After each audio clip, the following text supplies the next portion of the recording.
Hello dear students, my name is Faith. कैसे हैं आप सब लोग? आई होप कि आप सभी लोग अच्छे होंगे। तो हम स्टार्ट करते हैं क्लास 12th बायोलॉजी का अपना आज का टॉपिक। इसके पहले के लेक्चर में हम लोग पढ़ चुके हैं रिप्रोडक्शन क्या है, एसेक्सुअल रिप्रोडक्शन क्या है, सेक्सुअल रिप्रोडक्शन क्या है। तो सेक्सुअल रिप्रोडक्शन में 3 इवेंट्स होते हैं, उनमें से pre fertilization, fertilization and post fertilization, ये 3 जो है मेन इवेंट्स होते हैं किसी भी सेक्सुअल रिप्रोडक्शन में। अब सेक्सुअल रिप्रोडक्शन की अगर हम बात कर रहे हैं तो उसका जो पहला स्टेप है, जो फर्स्ट इवेंट है प्री फर्टिलाइजेशन इवेंट, उसमें भी जो है मेजर 2 इवेंट होते हैं। पहला तो गैमेटोजेनेसिस यानी कि गैमीट का फॉर्मेशन, और उसके बाद गैमीट का ट्रांसफर यानी कि गैमीट ट्रांसफर। तो हम लोग पढ़ रहे थे जो है गैमेटोजेनेसिस। तो गैमेटोजेनेसिस में हम लोगों ने पढ़ा था कि गैमीट जो है वो कितने टाइप्स के होते हैं, सेक्सुअलिटी इन ऑर्गेनिज्म को पढ़ा। अब इसके बाद में हम कंटिन्यू करते हैं जो है गैमीट फॉर्मेशन के टाइम पे कौन से टाइप की सेल डिवीजन होती है, cell division during gamete formation. तो इसके पहले का लेक्चर जिन लोगों ने नहीं देखा है वो जो है चैनल के प्लेलिस्ट में जाकर के उन वीडियोस को देख सकते हैं। तो स्टार्ट करते हैं फर्स्ट टॉपिक आज का, cell division during gamete formation. कोई भी गैमीट के फॉर्मेशन होते टाइम पे कौन कौन से टाइप की सेल डिवीजन होती है। तो पहली बात तो ये है कि जो गैमीट्स होते हैं वो गैमीट्स जो होते हैं, अगर हम हेट्रोगैमेटिक की बात करें यानी कि ऐसे ऑर्गेनिज्म जिनमें जो है 2 टाइप के गैमीट्स होते हैं, मेल गैमीट अलग होते हैं और फीमेल गैमीट अलग होते हैं, तो उनको क्या बोला जाएगा, उनको बोलते हैं हेट्रोगैमेटिक बोलते हैं। अब इसके बाद में अगर हम बात करें कि गैमीट फॉर्मेशन के टाइम पे क्या होता है, तो गैमीट जो होते हैं ऑलवेज हैप्लॉइड इन नेचर होते हैं। गैमीट जो होते हैं ऑलवेज हैप्लॉइड इन नेचर होते हैं। इसका मतलब ये है कि जो गैमीट होते हैं वो जिस भी एनिमल या जिस भी ऑर्गेनिज्म या जिस भी प्लांट से बनते हैं, वो प्लांट अगर डिप्लॉयड है तो उनसे डिवीजन के बाद जो गैमीट बनेंगे, अगर प्लांट में 2n क्रोमोसोम है तो उस गैमीट में n क्रोमोसोम होंगे, यानी कि पेयर का केवल एक ही सेट क्रोमोसोम जो है वो किसके अंदर प्रेजेंट होना चाहिए, वो जो है गैमीट के अंदर प्रेजेंट होना चाहिए। तो फर्स्ट हम बात कर लेते हैं ऐसे ऑर्गेनिज्म की, ऐसे ऑर्गेनिज्म जो कि क्या होते हैं, जिनकी बॉडी पहले से ही हैप्लॉइड है। अगर उनकी बॉडी पहले से ही हैप्लॉइड है तो उनमें कौन सा डिवीजन होगा, तो पहले इस चीज को नोट कर लेते हैं। Gamete are always haploid. Gamete हमेशा कैसे होते हैं, हैप्लॉइड होते हैं, n होते हैं, यानी कि इसमें नंबर ऑफ क्रोमोसोम हाफ होता है। तो गैमीट आर ऑलवेज हैप्लॉइड। तो फर्स्ट हम बात करते हैं उनकी जो कि हैप्लॉइड ऑर्गेनिज्म है। तो अगर हैप्लॉइड ऑर्गेनिज्म है तो उनमें क्या होगा, हैप्लॉइड ऑर्गेनिज्म। अगर हम एग्जांपल की बात करें तो कौन कौन से ऐसे ऑर्गेनिज्म जो हमेशा हैप्लॉइड रहते हैं, जैसे कि मोनेरा, फंजाई, और इसके अलावा कुछ टाइप की जो एल्गी होती हैं वो भी क्या होती हैं, वो जो है हैप्लॉइड होती हैं। इसके अलावा ब्रायोफाइटा, ब्रायोफाइटा, इनकी भी प्लांट बॉडी हमेशा क्या होती है, इनकी प्लांट बॉडी भी हमेशा जो है गैमीट यानी कि हैप्लॉइड स्टेज में होती है। तो हैप्लॉइड ऑर्गेनिज्म जो कि n क्रोमोसोम जिनके पास पहले से ही है, उनमें जो है कौन सा डिवीजन होता है, उन सभी में होती है मेटासिस यानी कि समसूत्री विभाजन होता है और गैमीट का फॉर्मेशन होता है। तो इनमें जो है गैमीट मेटासिस के थ्रू बनते हैं और गैमीट में नंबर ऑफ क्रोमोसोम क्या होता है, गैमीट भी इनके क्या होते हैं, हैप्लॉइड होते हैं। तो मोनेरा, फंजाई, एल्गी और ब्रायोफाइटा ये सभी हैप्लॉइड ऑर्गेनिज्म हैं और इन सभी में मेटासिस के थ्रू जो है गैमीट्स बनते हैं। नेक्स्ट हम बात करें अगर डिप्लॉयड ऑर्गेनिज्म की बात करें, तो जो डिप्लॉयड ऑर्गेनिज्म होते हैं जैसे कि टेरिडोफाइटा,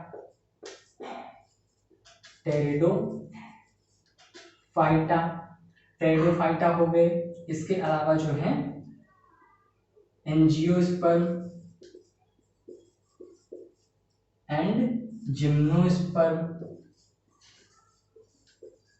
और इसके अलावा जो है एनिमल्स, ये सभी क्या होते हैं, ये सभी जो है डिप्लॉयड ऑर्गेनिज्म हैं, यानी कि इनकी जो बॉडी होती है उसकी हर एक सेल डिप्लॉयड होती है और डिप्लॉयड सेल में नंबर ऑफ क्रोमोसोम 2n होते हैं। तो 2n से गैमीट यानी कि अगर हैप्लॉयड गैमीट बनाने हैं तो हमको रिडक्शनल डिवीजन कराना पड़ेगा। तो रिड्यूशनल डिवीजन कौन सा डिवीजन है? मियोसिस। तो इनमें क्या होती है? इनमें होती है मियोसिस, यानी कि मियोसिस के थ्रू जो है ये गैमीट का फॉर्मेशन करते हैं। अब हम बात करते हैं कि जो मियोसिस है वो किस टाइप की सेल्स में होता है। ये सभी जितने भी ऑर्गेनिज्म हैं, इन सारे ऑर्गेनिज्म में जो मियोसिस होती है वो स्पेशल टाइप की सेल होती हैं, जिनको कि क्या बोलते हैं? मियोसाइट होते हैं। सोमैटिक सेल्स के अलावा इनके पास मियोसाइट्स होती हैं। उन मियोसाइट्स में मियोसिस डिवीजन यानी कि अर्धसूत्री विभाजन के द्वारा क्या बनते हैं? गैमीट्स बनते हैं। तो मियोसिस किसमें होती है? Special cell. उन स्पेशल सेल को क्या बोलते हैं? मियोसाइट्स। मियोसाइट्स क्या है?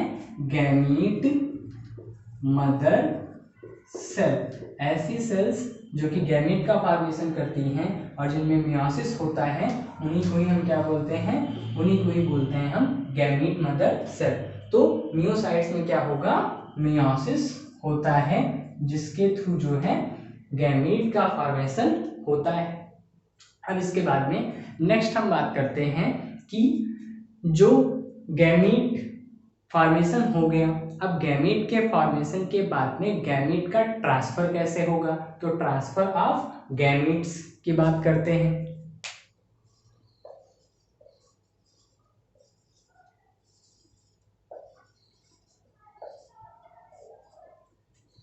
देखिए, जो गैमीट होते हैं वो ऑलवेज हैप्लॉइड इन नेचर है। ऑलवेज हैप्लॉइड इन नेचर का मतलब जो है, अगर पेरेंट बॉडी में 2n क्रोमोसोम है तो जो गैमीट बन रहे हैं उनमें n क्रोमोसोम है, यानी कि सेट का जो पेयर है, क्रोमोसोम का जो पेयर है, उनका केवल एक ही सेट जो है वो गैमीट में जाता है। तो गैमीट जो है, मेल गैमीट और फीमेल गैमीट, तो दोनों का ही जेनेटिक स्ट्रक्चर क्या होगा? दोनों का ही जेनेटिक स्ट्रक्चर जो होता है वो डिफरेंट होता है। जब इनका फ्यूजन होता है तो फ्यूजन के बाद जो बनने वाला जाइगोट होता है, वो जाइगोट जो होता है वो जो है अपने पेरेंट से मैच नहीं करता है, यानी कि उसमें थोड़ा बहुत वेरिएशंस आ जाते हैं। तो हम बात करते हैं ट्रांसफर ऑफ गैमीट की, कि जो गैमीट बने हैं मेल और फीमेल गैमीट, वो एक दूसरे के पास कैसे पहुंचेंगे। होता क्या है, ज्यादातर केस में जो मेल गैमीट होता है वो मोटाइल होता है, यानी कि चल सकता है, और जो फीमेल गैमीट होता है वो स्टेशनरी होता है। मेल गैमीट हमेशा छोटा होता है और फीमेल गैमीट हमेशा क्या होता है? बड़ा होता है। अब जो बड़ा है, सीधी सी बात है, वो कैसा होगा? वो स्टेशनरी होगा। जो फीमेल गैमीट होती हैं वो फूड मटेरियल को रिजर्व कर लेती हैं, जिसके वजह से उनका वेट बढ़ जाता है। और अगर जिसका वेट भारी हो गया वो चलने फिरने में तो असमर्थ हो जाएगा ना, तो वो क्या होता है? वो एक जगह पे बैठ जाता है। इसीलिए जो फीमेल गैमीट्स होती हैं वो क्या होती हैं? स्टेशनरी होती हैं। तो मेल गैमीट ही मोटाइल होते हैं, चूंकि वो हल्के होते हैं, उनके पास केवल जेनेटिक मटेरियल होता है। वो जेनेटिक मटेरियल जो है वो कैरी करते हुए जाते हैं और फीमेल गैमीट को क्या करते हैं? फ्यूज करते हैं। जैसे कि ह्यूमन स्पर्म की बात करें तो ह्यूमन का जो स्पर्म होता है वो सबसे छोटी जो है सेल होती है, और अगर हम ओवम की बात करें तो ओवम जो है वो स्पर्म से बड़ा होता है। तो जो और अगर हम स्पर्म की बात कर रहे हैं तो ह्यूमन में केवल एक ही सेल ऐसी है स्पर्म जिनके पास फ्लैजिला होता है। उन फ्लैजिला की सहायता से वो तैरते हुए जो है फीमेल गैमीट के पास तक पहुंचता है, ओवम के पास तक पहुंचता है। तो हम आते हैं ट्रांसफर ऑफ गैमीट की। तो ट्रांसफर ऑफ गैमीट में क्या होता है? जो फंजाई हैं और जो एल्गी हैं, उन सभी में जो है गैमीट का ट्रांसफर कैसे होता है? फंजाई और एल्गी ये दोनों ऐसे हैं जो कि ज़्यादातर वाटर में मिलते हैं। एल्गी तो ज़्यादातर वाटर में मिलते हैं। तो इनके जो गैमीट होते हैं वो सिमिलर होते हैं, दोनों ही क्या होते हैं? सिमिलर हैं, दोनों ही मोटाइल होते हैं। तो फंजाई और एल्गी, सबसे पहले हम स्टार्ट करते हैं फंजाई एंड एल्गी की। अगर हम बात करें तो फंजाई और एल्गी ये कैसे होते हैं? आइसोगैमीट, यानी कि इनके जो दोनों गैमीट जो हैं एक जैसे हो सकते हैं, और ये ज़्यादातर क्या होते हैं? मोटाइल होते हैं। तो अगर दोनों ही गैमीट जो है मोटाइल हैं तो दोनों ही जो है वाटर में जाने के बाद में वहीं पर ही फ्यूज हो जाते हैं, यानी कि इनमें चलने के लिए जो है मीडियम क्या है? वाटर है। तो वाटर में मेल और फीमेल गैमीट दोनों आपस में फ्यूज हो जाते हैं। इनके दोनों ही गैमीट कैसे हैं? मोटाइल है, तो इनमें फ्यूजन जो होता है वो आसानी से हो सकता है। लेकिन अगर हम बात करें कुछ टाइप के एल्गी की, ब्रायोफाइटा की, टेरिडोफाइटा की, तो उनमें क्या होता है, तो उनके लिए हम देखते हैं, अगर हम बात करें एल्गी, कुछ डिफरेंट टाइप के एल्गी जिनमें कि हेट्रोगैमीट होते हैं जो कि एनाइसोगैमीट होते हैं, उनकी बात कर रहे हैं। तो एल्गी ब्रायोफाइटा एंड टेरिडोफाइटा, इन सभी का जो डिस्ट्रीब्यूशन होता है, जो फैलाव होता है, वो बहुत ही कम होता है, क्योंकि इनमें जो गैमीट होते हैं उनको चलने के लिए क्या चाहिए, उनको चलने के लिए वाटर की आवश्यकता होती है। तो जहाँ जहाँ वाटर होगा केवल वहीं पर ही ये डिस्ट्रीब्यूट हो पाते हैं, वहीं पर ही इनका फर्टिलाइजेशन संभव हो पाता है, इसीलिए इनका फैलाव बहुत ही सीमित है। तो एल्गी, ब्रायोफाइटा और टेरिडोफाइटा ये जो हैं, ये सभी अगर हम इनकी बात करें तो ये सभी कैसे होते हैं, हेट्रोगैमेटिक होते हैं। ब्रायोफाइटा में जो मेल गैमीट होता है उसको हम लोग क्या बोलते हैं, उसको बोलते हैं एंथ्रोजॉइड। सेम ऐसे ही टेरिडोफाइटा में क्या होते हैं, इन दोनों में जो है एंथ्रोजॉइड्स होते हैं, इन दोनों में क्या होते हैं, एंथ्रोजॉइड्स होते हैं। अब एंथ्रोजॉइड्स के पास में फ्लैजिला होता है, उन फ्लैजिला की सहायता से जो एंथ्रोजॉइड्स होते हैं वो पानी में तैर सकते हैं और वो फीमेल गैमीट तक पहुंच जाते हैं। तो एंथ्रोजॉइड जो होते हैं वो वाटर के थ्रू जो है, एंथ्रोजॉइड वाटर के थ्रू फीमेल गैमीट तक पहुंचते हैं। तो इनमें क्या होता है, जो मेल गैमीट है, एंथ्रोजॉइड क्या है, एंथ्रोजॉइड जो है वो मेल गैमीट है, मेल गैमीट है, और मेल गैमीट कैसा है, मोटाइल है।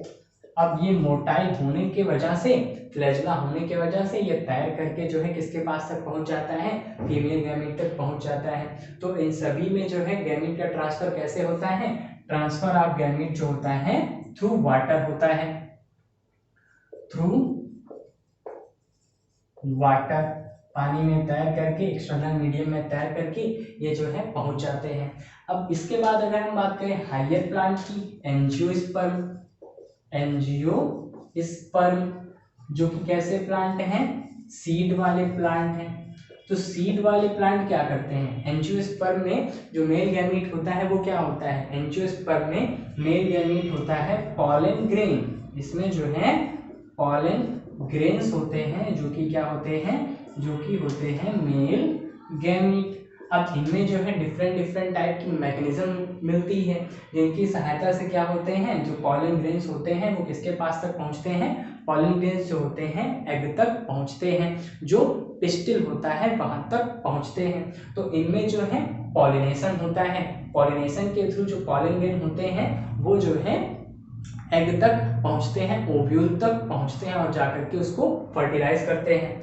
तो पॉलन ग्रेन में जो है, पॉलन ग्रेन का स्टिग्मा तक पहुंचना, पॉलन ग्रेन का स्टिग्मा तक पहुंचना क्या कहलाता है, पॉलन ग्रेन्स का स्टिग्मा तक पहुंचना कहलाता है पॉलिनेशन। अब पॉलिनेशन जो होता है वो कई टाइप्स के होते हैं।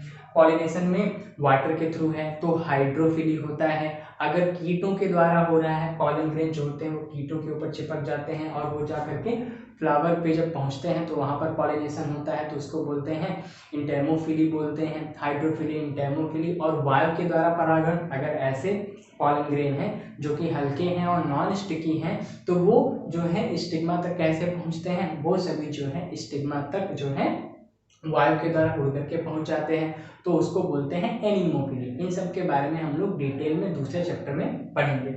तो एंजियोस्पर्म में पॉलन ग्रेन्स होते हैं, पॉलन ग्रेन्स जो होते हैं वो पॉलिनेशन की मैकेनिज्म से कहाँ तक पहुंचते हैं, स्टिग्मा तक पहुंचते हैं। अब इसके बाद हम बात करें अगर एनिमल्स की, तो एनिमल्स क्या होते हैं, एनिमल्स जो होते हैं वो कॉम्प्लेक्स होते हैं। अब एनिमल्स जो है कॉम्प्लेक्स है तो उनमें जो है मेल गैमीट बनता है, मेल गैमीट जो होता है वो स्पेशल मैकेनिज्म के थ्रू फीमेल गैमीट तक पहुंचता है। तो एनिमल्स में क्या होता है, स्पेशल मैकेनिज्म होता है, स्पेशल मैकेनिज्म होता है जिसके थ्रू ट्रांसफर ऑफ गैमीट जो है हो पाता है। अब इसके बाद में हम बात करेंगे जो है, हम लोगों ने क्या क्या पढ़ा, हम लोगों ने जो है अभी तक केवल गैमीटोजेनेसिस पढ़ा और इसके अलावा जो है गैमीट ट्रांसफर पढ़ा। अब इसके बाद नेक्स्ट हम बात करते हैं किसकी, नेक्स्ट हम बात करते हैं सेकेंड इवेंट फर्टिलाइजेशन।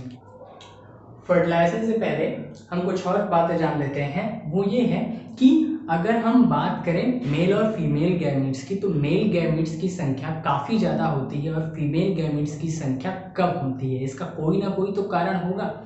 नेचर में यूं ही इतने ढेर सारे मेल गैमीट्स जो है नहीं पैदा किए और फीमेल गैमीट्स की संख्या लिमिटेड होती है। तो ढेर सारे मेल गैमीट क्यों प्रोड्यूस होते हैं? ढेर सारे मेल गैमीट इसलिए प्रोड्यूस होते हैं ताकि जो है, चूंकि सेक्सुअल रिप्रोडक्शन में गैमीट का जब ट्रांसफर होता है उस टाइम पे मेल गैमीट ही मोटाइल होते हैं। अब मेल गैमीट के फीमेल गैमीट तक पहुंचने के चांसेस काफ़ी कम होते हैं।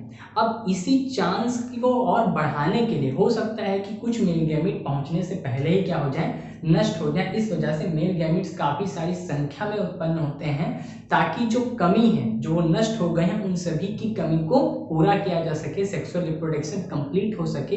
इस वजह से ढेर सारे मेल गैमीट्स जो होते हैं प्रोड्यूस होते हैं। अगर उनमें से कुछ नहीं पहुंच पाए तो कुछ के तो चांसेस होंगे कि वो जो है फीमेल गैमीट तक पहुंच करके उसको फर्टिलाइज कर सके। इसीलिए मेल गैमीट्स की संख्या फीमेल गैमीट की संख्या से काफ़ी ज़्यादा होती है।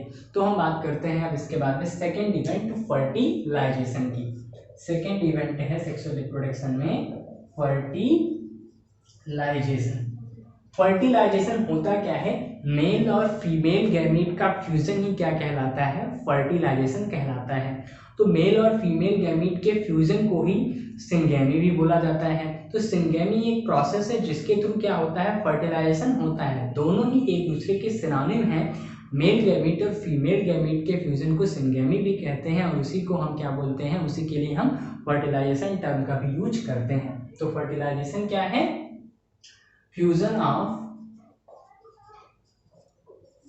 Of male and female gamete, इसी को हम क्या बोलते हैं? इसी को हम बोलते हैं फर्टिलाइजेशन, या फिर और क्या कहते हैं इसके अलावा? सिंगेमी। फ्यूजन के लिए क्या यूज किया जाता है?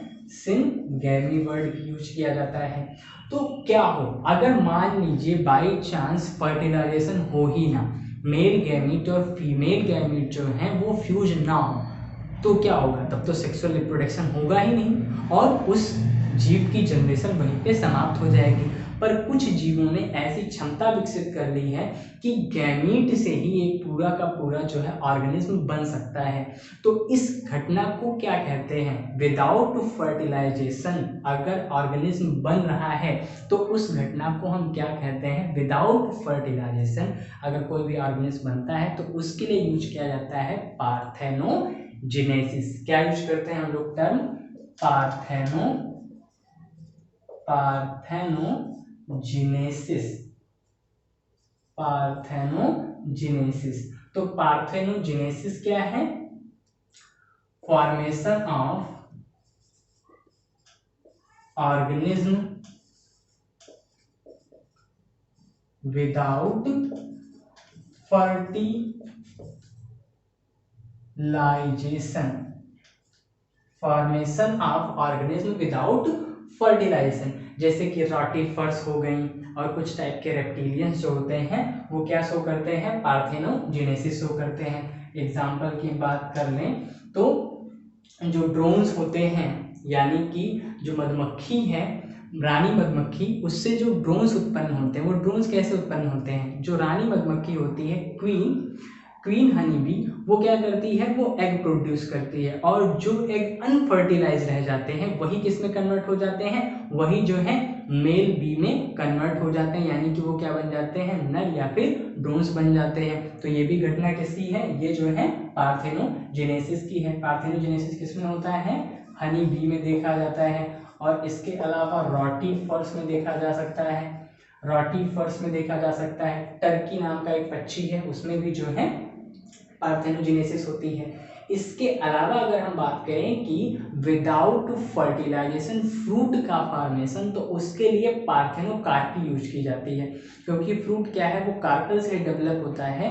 तो फ्रूट कैसे बनता है? फ्रूट जो होता है वो प्लांट्स में जो है, ऐसे प्लांट्स जिनमें सीड प्रोड्यूस होता है, यानी कि एंजियोस्पर्म में मेल गैमीट यानी कि पॉलन ग्रेन के फर्टिलाइजेशन से ही जो है क्या बनता है?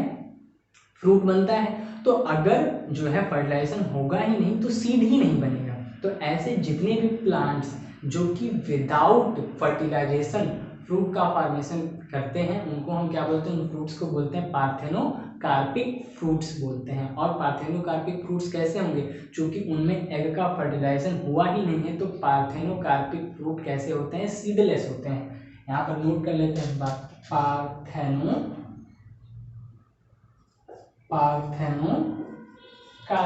पार्थेनोकार्पी क्या है, फॉर्मेशन ऑफ फ्रूट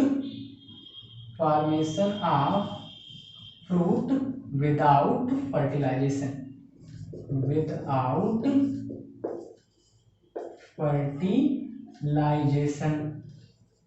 जैसे अगर हम बात करें पार्थेनोकार्पिक फ्रूट की तो उसके एग्जांपल है बनाना। और जितने भी पार्थेनोकार्पिक फ्रूट होते हैं वो सभी जो है सीडलेस होते हैं। पार्थेनोकार्पिक फ्रूट कैसे होते हैं, सीडलेस। तो पार्थेनोकार्पी से डेवलप होने वाले फ्रूट पार्थेनोकार्पिक फ्रूट कहलाते हैं। और उनको वो कैसे होते हैं, वो जो है सीडलेस होते हैं क्योंकि इनमें जो है एग का पॉलन ग्रेन के थ्रू फर्टिलाइजेशन नहीं हो पाता है। उसके फर्टिलाइजेशन ना होने के बाद में ये क्या होते हैं, ये जो है फ्रूट में कन्वर्ट हो जाते हैं। तो पार्थेनोजेनेसिस और पार्थेनोकार्पी दोनों अलग है। पार्थेनोकार्पी फ्रूट के लिए यूज की जाती है और पार्थेनोजेनेसिस ऑर्गेनिज्म के लिए यूज किया जाता है। अब नेक्स्ट हम बात करते हैं कि फर्टिलाइजेशन जो होता है वो दो तरह से होता है, एक होता है एक्सटर्नल फर्टिलाइजेशन और एक होता है इंटरनल फर्टिलाइजेशन। एक्सटर्नल फर्टिलाइजेशन से हम स्टार्ट करते हैं। एक्सटर्नल फर्टिलाइजेशन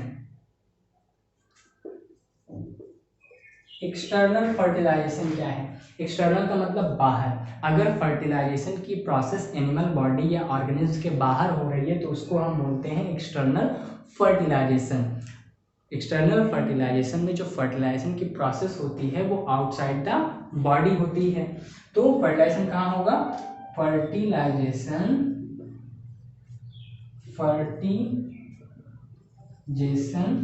occurs outside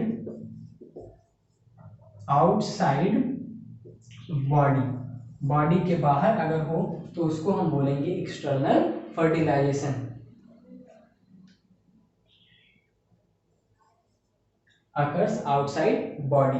और अगर हम एग्जाम्पल की बात करें एक्सटर्नल फर्टिलाइजेशन की, तो एक्सटर्नल फर्टिलाइजेशन के जो एग्जाम्पल्स हैं काफ़ी सारी एल्गी जो होती हैं उनमें एक्सटर्नल फर्टिलाइजेशन होता है।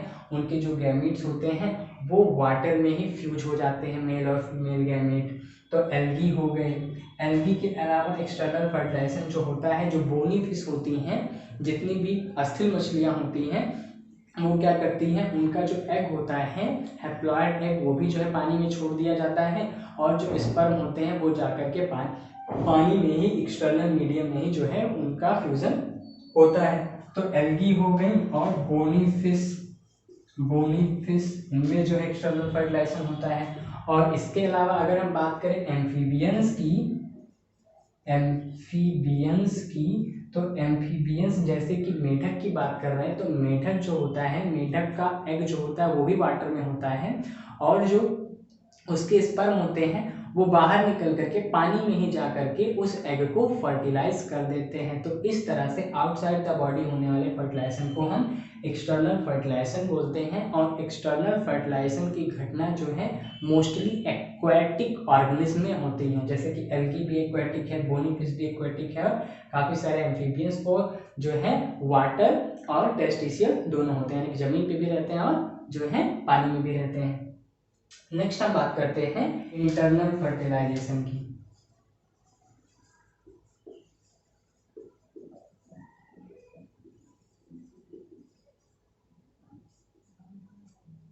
इंटरनल फर्टिलाइजेशन क्या है, अगर फर्टिलाइजेशन ऑर्गेनिज्म के अंदर हो रहा है, मेल और फीमेल गैमीट का फ्यूजन अगर इनसाइड बॉडी हो रहा है तो उसी को हम बोलते हैं इंटरनल फर्टिलाइजेशन। तो यहाँ पर फर्टिलाइजेशन कहाँ होगा, इनसाइड इनसाइड बॉडी या इनसाइड ऑर्गेनिज्म, और ये सबसे सेफ है। इंटरनल फर्टिलाइजेशन एक्सटर्नल फर्टिलाइजेशन से सेफ है। एक्सटर्नल फर्टिलाइजेशन में ढेर सारे स्पर्म जो होते हैं वो प्रोड्यूस होने चाहिए ताकि वो जा करके एग को फर्टिलाइज कर सकें। और ये जो है इंटरनल फर्टिलाइजेशन, ये सेफ मेथड है कि जो इंटरनली ही जो है क्या किया जाता है, स्पर्म्स को जो है एग तक पहुंचा दिया जाता है। तो इंटरनल फर्टिलाइजेशन के एग्जांपल कहाँ कहाँ देखने को मिलते हैं? इंटरनल फर्टिलाइजेशन के एग्जांपल जो होते हैं ब्रायोफाइटा, टेरिडोफाइटा, एंजियोस्पर्म, जिम्नोस्पर्म और एनिमल्स में जो है इंटरनल फर्टिलाइजेशन देखने को मिलता है। तो एग्जांपल लिख लेते हैं इसके इंटरनल फर्टिलाइजेशन के, किसमें किसमें होते हैं?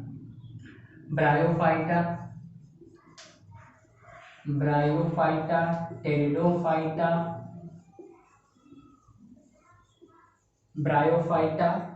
टेरिडोफाइटा, एंजियोस्पर्म, जिम्नोस्पर्म,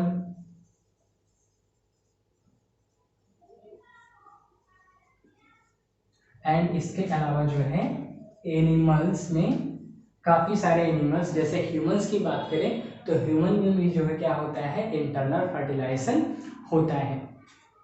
तो हम लोगों ने जो है सेकंड जो इवेंट है फर्टिलाइजेशन उसको पढ़ा। अब इसके बाद में थर्ड जो इवेंट है वो क्या है? थर्ड इवेंट जो है पोस्ट फर्टिलाइजेशन इवेंट, उसको पढ़ने चल रहे हैं। पोस्ट फर्टिलाइजेशन इवेंट्स, यानी कि फर्टिलाइजेशन के बाद में क्या होता है, मेल और फीमेल गैमेट का फ्यूजन हुआ और जाइगोट बना। तो पोस्ट फर्टिलाइजेशन इवेंट यहीं से स्टार्ट होता है। पोस्ट फर्टिलाइजेशन जो इवेंट है इसको भी जो है हम दो इवेंट्स में बांट सकते हैं। एक हो गया जाइगोट का फॉर्मेशन और दूसरा जो है वो हो गया एम्ब्रियोजेनेसिस, यानी कि उस जाइगोट का डेवलपमेंट। तो पोस्ट फर्टिलाइजेशन इवेंट में हम जो है फर्स्ट बात करते हैं जाइगोट की। जाइगोट क्या है? फर्स्ट यानी कि जो जाइगोट है, जाइगोट का बनना सेक्सुअल रिप्रोडक्शन में यूनिवर्सल है, यानी कि इसको कोई भी रिप्लेस नहीं कर सकता। अगर सेक्सुअल रिप्रोडक्शन हो रही है तो उसमें जाइगोट का बनना निश्चित है। जाइगोट क्या है? मेल और फीमेल गैमीट। मेल गैमीट भी हैप्लॉइड है, फीमेल गैमीट भी हैप्लॉइड है। ये दोनों ही जब आपस में आकर के फ्यूज होंगे, सिंगैमी होगी, फर्टिलाइजेशन होगा, तो एन और एम यानी कि पेयर, जो क्रोमोसोम का पेयर था उसका एक सेट मेल गैमीट के पास में है और क्रोमोसोम का जो पेयर था उसमें से एक सेट फीमेल के पास में है। जब दोनों आपस में फ्यूज होंगे यानी कि फर्टिलाइजेशन होगा, उस टाइम पे जो जाइगोट बनेगा उसमें क्या होंगे, उसमें दो सेट होंगे, दो सेट यानी कि एक पेयर, यानी कि जो जाइगोट होता है अब वो हैप्लॉइड ना रह करके डिप्लॉइड होता है। जाइगोट क्या होता है? वो डिप्लॉइड होता है और जाइगोट का बनना क्या है? यूनिवर्सल है सेक्सुअल रिप्रोडक्शन में। तो zygote formation of zygote is universal in sexual reproduction. इस बात को आप लोग नोट कर लीजिए कि अगर सेक्सुअल रिप्रोडक्शन होगा तो जाइगोट का फॉर्मेशन होगा। और जाइगोट खुद कैसा है? जाइगोट जो है वो क्या होता है? डिप्लॉयड होता है। जाइगोट क्या होता है? हमेशा डिप्लॉयड होता है, चाहे वो किसी का भी हो, चाहे वो प्लांट का हो, चाहे वो एनिमल का हो, जाइगोट हमेशा क्या होगा? डिप्लॉयड होगा। वो कैसा होगा? वो 2n होगा, यानी कि उसमें क्रोमोसोम का पेयर होगा। हाँ, लेकिन जाइगोट से जो जीव बनेगा वो अपने पेरेंट्स से मैच नहीं करता, थोड़ा बहुत उसमें डिफरेंस होता है, वेरिएशन होता है। और यही वेरिएशन सेक्सुअल रिप्रोडक्शन की वजह से जो वेरिएशन आता है जाइगोट में, वही लीड करता है इवोल्यूशन की तरफ। तो हम बात करते हैं जाइगोट जो डिप्लॉयड होते हैं, और जाइगोट जो होता है वो सिंगल सेल है। जाइगोट क्या है? ये जो है सिंगल सेल भी है, यानी कि हर कोई जीव जो कि सेक्सुअली रिप्रोड्यूस कर रहा है वो सिंगल सेल जाइगोट से ही अपनी लाइफ स्टार्ट करेगा। हर कोई सेक्सुअली रिप्रोडक्शन करने वाला जीव सिंगल सेल यानी कि जाइगोट से ही अपना लाइफ स्टार्ट करेगा। तो सिंगल सेल जाइगोट से लाइफ जो है स्टार्ट होती है, लाइफ जो है वो क्या होती है, स्टार्ट होती है। Life starts with single cell zygote in sexually reproducing organism। तो यहां पर हम लोगों ने नोट कर लिया इस चीज को कि जितने भी सेक्सुअली रिप्रोड्यूस करने वाले ऑर्गेनिज्म होते हैं वो सभी अपना जीवन एक सिंगल सेल जाइगोट से स्टार्ट करते हैं। तो जाइगोट का फॉर्मेशन जो होता है वो कहाँ होता है? अगर हम एनिमल की बात करें तो कुछ एनिमल्स ऐसे होते हैं, काफ़ी सारे एनिमल्स में जाइगोट का फॉर्मेशन कहाँ होगा? ऐसे एनिमल जिनमें एक्सटर्नल फर्टिलाइजेशन हो रहा है उसमें जाइगोट का फॉर्मेशन आउटसाइड होगा। लेकिन ऐसे ऑर्गेनिज्म जिनमें जो फर्टिलाइजेशन है वो इंटरनल हो रहा है तो इंटरनल फर्टिलाइजेशन में जाइगोट का फॉर्मेशन इनसाइड द बॉडी होता है। इस बात को आप लोग ध्यान रखिएगा कि एक्सटर्नल फर्टिलाइजेशन में जाइगोट आउटसाइड बॉडी बनेगा, इंटरनल फर्टिलाइजेशन में जो जाइगोट होगा वो कहाँ बनेगा? वो जो है इनसाइड द बॉडी बनेगा। अब इसके बाद में हम बात करते हैं कि प्लांट्स की। तो प्लांट्स में क्या होता है? प्लांट्स में जो है ओव्यूल के अंदर एग होता है, उस एग के फर्टिलाइजेशन से सीड बनता है। तो वहां पर जो है जाइगोट कहाँ पे बना? वहां पर जाइगोट जो है वो ओवरी के अंदर बना। एनिमल में फीमेल बॉडी में बनता है। इसके बाद में नेक्स्ट हम बात करते हैं कि इस जाइगोट का आगे चल करके क्या होगा। तो सेकंड जो स्टेप है, अगर हम बात करें पोस्ट फर्टिलाइजेशन इवेंट की, तो वो है एम्ब्रियोजेनेसिस। वो क्या है? एम्ब्रियोजेनेसिस। एम्ब्रियोजेनेसिस। तो सेकंड एम्ब्रियोजेनेसिस है। जाइगोट का डेवलपमेंट ही क्या कहलाता है? एम्ब्रियोजेनेसिस कहलाता है। तो एम्ब्रियोजेनेसिस क्या है? Development of zygote. ये जो जाइगोट है, जो सिंगल सेल स्ट्रक्चर है, ये सिंगल सेल वाला जाइगोट, इसमें फिर अब डिवीजन होंगी। कौन सी डिवीजन होंगी? मेटासिस होगी। और मेटासिस के थ्रू ये जो है अपने नंबर्स को बढ़ाता जाएगा। फिर इन सेल्स में क्या होता है? डिफ्रेंसिएशन होता है। डिफ्रेंसिएशन मतलब जो है विभेदन होता है। ये हम लोग क्लास 11th में पढ़ चुके हैं। तो डिफ्रेंसिएशन के थ्रू क्या होता है? नए नए डिफरेंट ऑर्गन्स बनते हैं। इन ऑर्गन्स को मिला करके ही पूरा का पूरा क्या बन जाता है? ऑर्गेनिज्म बन जाता है। तो डेवलपमेंट ऑफ जाइगोट जो है उसको हम क्या बोलते हैं? एम्ब्रियोजेनेसिस बोलते हैं। तो जाइगोट से मारुला बना, मारुला के बाद ब्लास्टुला बना, फिर उसके बाद ग्रेस्टुला बना, ग्रेस्टुला के बाद फीटस बना। तो इस तरीके से कई सारे स्टेप्स के थ्रू जो है उस जाइगोट का फॉर्मेशन होता है। अगर हम ह्यूमन की बात करें तो ह्यूमन में मारुला, ब्लास्टुला, गैस्टुला ऐसे कई सारे स्टेजेस जो है उसकी लाइफ साइकिल में आती हैं। लेकिन स्टार्ट कहाँ से होना है? जो लाइफ स्टार्ट होनी है वो जाइगोट से ही स्टार्ट होनी है। और फिर जाइगोट का डेवलपमेंट एम्ब्रियोजेनेसिस के थ्रू होगा। तो डेवलपमेंट ऑफ जाइगोट एम्ब्रियोजेनेसिस कहलाता है। अब एम्ब्रियोजेनेसिस की अगर हम बात कर रहे हैं तो एम्ब्रियोजेनेसिस एनिमल में कहाँ पर होता है और प्लांट्स में कहाँ पर होता है? तो सबसे पहले हम बात कर लेते हैं एनिमल्स की। एनिमल्स में जो है एम्ब्रियोजेनेसिस जो होता है वो दो टाइप से होता है।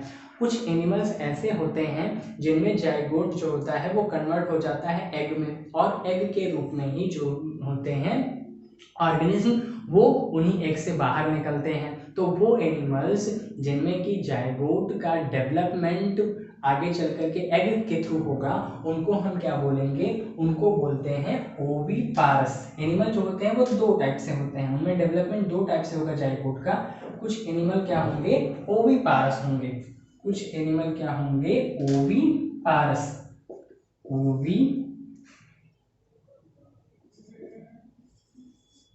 ओविपारस एनिमल कौन है?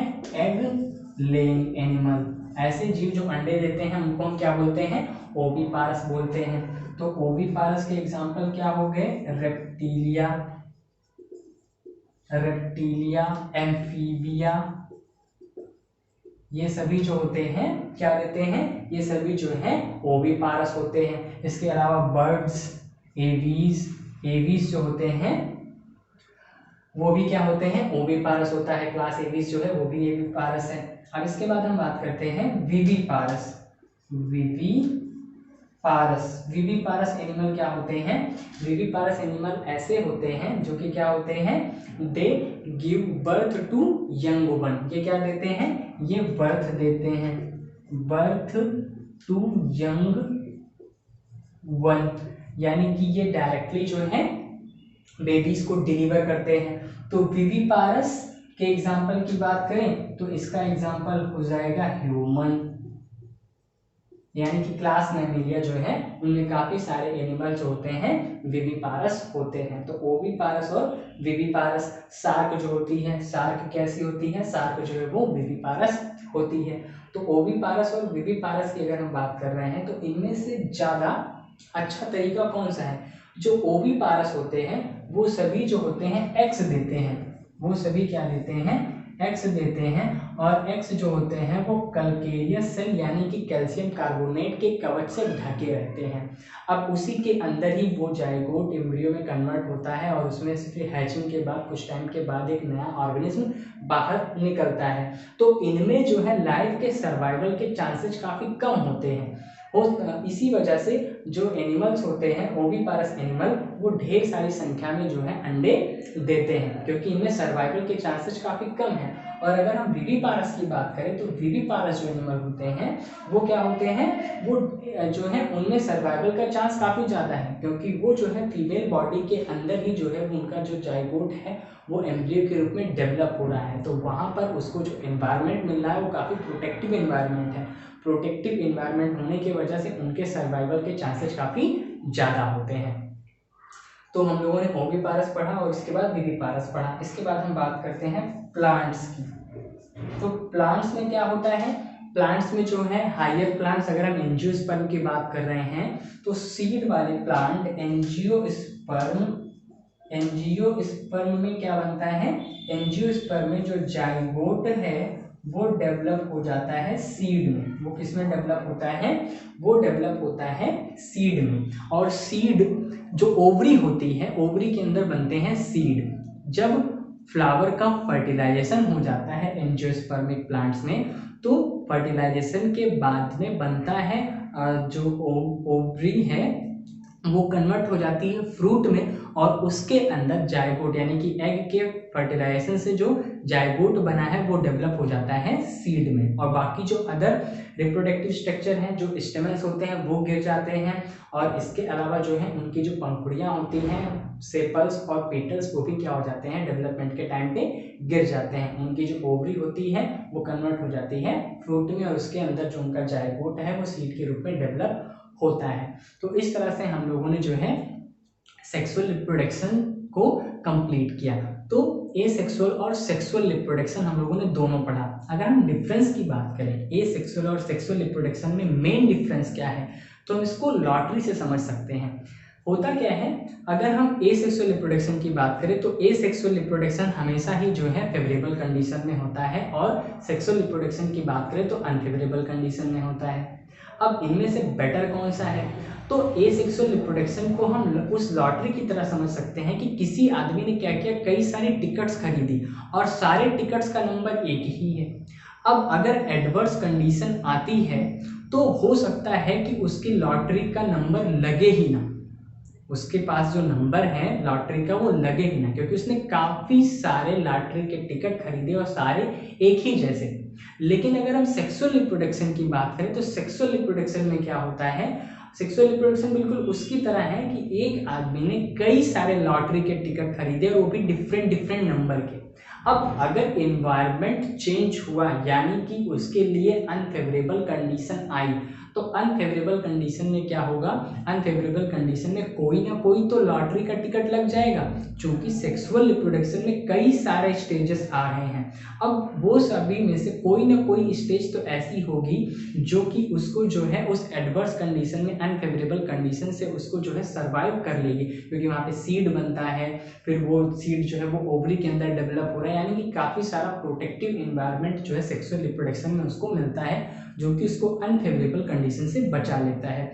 तो अनफेवरेबल कंडीशन जो है, जो सेक्सुअल रिप्रोडक्शन है उसमें जो है अनफेवरेबल कंडीशन से जो जीव है वो बच जाता है। तो अगर हम ए सेक्सुअल और सेक्सुअल रिप्रोडक्शन में कंप्लीट कर रहे हैं तो ए सेक्सुअल रिप्रोडक्शन से काफ़ी ज़्यादा जो विस्तृत है और काफ़ी ज़्यादा धीरे धीरे होने वाला प्रोसेस है वो है सेक्सुअल रिप्रोडक्शन। तो इस तरह से हम लोग का चैप्टर जो है वो कंप्लीट हुआ।